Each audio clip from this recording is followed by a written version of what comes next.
The Mbizana municipality has been renamed after struggle icon Winnie Madikizela-Mandela. She was born in the area. Dasen Thatiah is there and is joining us now for a live update. So, Dasen, let's start with how Winnie Madikizela-Mandela was remembered during today's ceremony.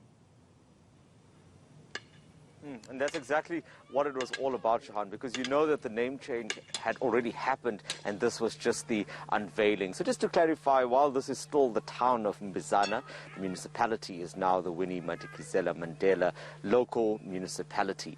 And that name change is meant to now keep her in, the history books for all time. That was what government is saying here. That is part of the purpose. The other reason for this really was to inspire both the community and as well the municipality and the municipal officials here to be better.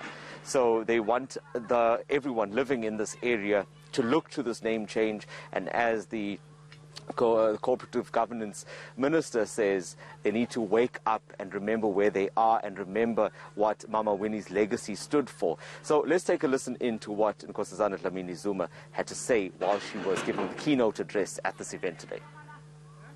From an early age, she understood the existence of patriarchy and the need to confront it head on. In her own observation, I want to quote her own words. She said, I quote, "The overwhelming majority of women accept patriarchy unquestionably and even protect it, working out the resultant frustration, not against men, but against themselves in their competition for men as sons, lovers, and husbands. Traditionally, the violated wife bides her time and offloads her built-up aggression on her daughter-in-law.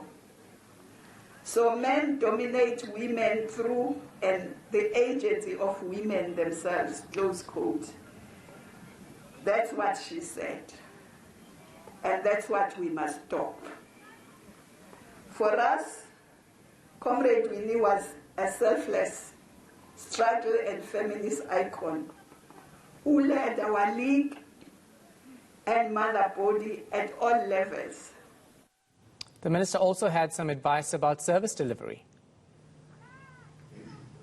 That's right, and I think that's quite a sensitive issue around here, Shahan, because with all of that warm and fuzzy stuff aside, the reality is that Mbizana is one of those places in the Eastern Cape that is seriously lacking development in some quarters. Yes, there has been movement. I mean, there has been water provided to some of these communities. Some of the roads have been constructed, but for the most part, even if you're driving around the local municipality, the newly renamed local municipality, you still have potholes that can't even be called potholes. There are sections of the road that are missing, and much worse in villages. So what the COGTA minister has to say here is that the communities need to take a more active role in being part of service delivery. And we'll listen to her in a second, but as I said, it is a sensitive thing here, because as much as they can be vocal about it and they can communicate their frustrations, it doesn't necessarily mean it's always going to happen. But let's listen to Dlamini-Zuma explain further.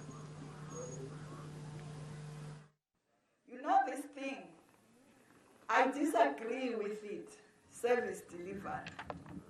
Because when you say somebody is going to deliver something, it means you sit and wait for that person to come and deliver something.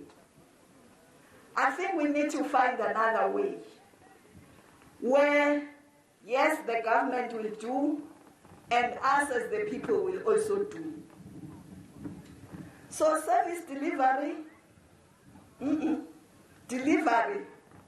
We must all be there. We must all be playing our part. Government must play its part. The community must play its part. Young people must play their part. Women must play their part. All of us must play our part. If we do that, we'll get to where we want to get to. And we'll get far. As the African saying says, if you want to go fast, go alone. If you want to go far, go together.